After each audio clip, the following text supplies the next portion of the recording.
Hello guys, welcome back to my channel. আশা করি তোমরা সবাই খুব খুব খুব ভালো আছো, আর আমিও খুব ভালো আছি। আগের ভিডিওতে তোমরা দেখেছো যে আমি মামার বাড়িতে এসেছি, আর আমার মামার বাড়ি হলো নদিয়াতে। সেহেতু এখানে গ্রাম অঞ্চল, তাই এখানে অনেক কিছু চাষ হয়, আর সেই চাষগুলো আজকে তোমাদের সাথে সব কিছু শেয়ার করব। আর আজকে আমার 3টে মামার বাড়িতে আমরা খাওয়া দাওয়া করব, সেটা মানে 3টে মামার বাড়ি পর খাওয়া দাওয়া করব, সেগুলো তোমাদের সাথে এই একই ভিডিওতে শেয়ার করব।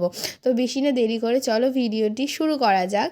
তো প্রথমে আমি ছোটো মামার বাড়ি খাবো, তো সেহেতু প্রথম দিন যেদিন মানে হরিনাম শেষ হলো, আর হরিনাম শেষ হওয়ার পরের দিন আমরা ছোটো মামার বাড়িতে খাবো। তো দেখো ভিডিওটি। দিদি আর ভাই মিলে রান্না করছে মাংস। তো আমার ভাই খাবে বলে করার ধারে কিভাবে বসে আছে দেখো, কষা কখন হবে তখনই ও খাবে, তাছাড়া ও ঝোলের মাংস খাই না। দিদি হলো না ভাই, ব্লগিং হলো। তো বোঝা যাচ্ছে না, দিদি এবার হলুদটা দিয়ে দিয়েছে, এখন আলুটা দিতে বাকি আছে, তাও রেড হয়েছে অনেকটাই। তো ছোটো মামার বাড়িতে খাওয়া শেষ হয়ে গিয়েছিলো, আর তারপরের দিন নিমন্ত্রণ ছিল মেজো মামার বাড়িতে। যেহেতু আমাদেরকে বাড়িতে ফিরতে হবে, তাই জন্য পরপর খাওয়া দাওয়া। তো এখানে আমার মানে মেজো মামার মেয়ে রান্না করছিল, আর সব কিছু রান্না হয়ে গিয়েছিলো, আর লাস্টে রান্না হচ্ছিল চিকেন। তো কী রান্না হয়েছিল সেগুলো তোমাদের সাথে অবশ্যই শেয়ার করব। তো চলো দেখাই কী রান্না হয়েছিল।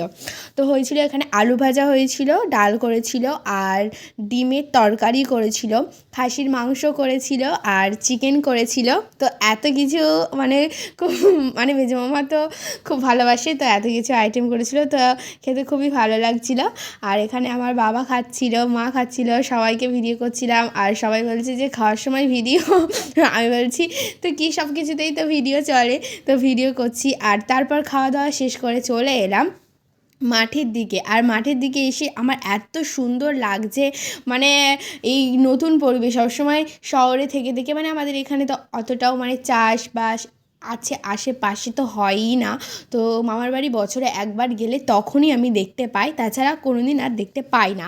তো তার জন্য এত সুন্দর মানে ফিলিংস হচ্ছিলো, আর এত সুন্দর হাওয়াটা। আর শীতকালের হাওয়া তো মানে গায়ে লাগলে খুব ঠান্ডা ঠান্ডা লাগে, বাট এত সুন্দর হাওয়াটা হচ্ছিল যে মানে খুব সুন্দর ফিলিংস আসছিল।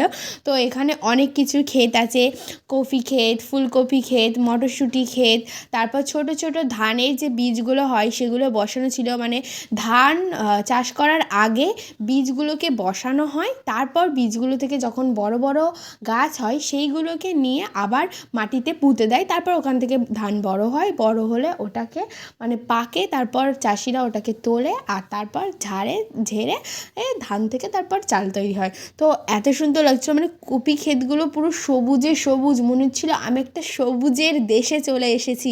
তো এখানে মানে এত নিজেকে মানে এতটা মানে ভালো লাগছিল যে কি বলবো। এখানে মটরশুঁটি ক্ষেতটা প্রচুর বড় ছিল, যার কারণে মনে হচ্ছিল পুরো চারিদিক। আর এখানে ভুট্টা ক্ষেত ছিল, দেখে মনে হচ্ছিলো ভুট্টাগুলো পুড়িয়ে খাই। তো ভালো লাগলে চ্যানেলটিকে সাবস্ক্রাইব করবে, লাইক করবে, আর কমেন্ট করতে একদম ভুলবে না। আর এখানে আমার মেজো মামা দাঁড়িয়েছিল, একটা গাড়ি কিনেছে, আগের গাড়িটা বিক্রি করে দিয়ে এই গাড়িটা কিনেছে। তো আজকের মতো এই পর্যন্ত ভিডিওটি।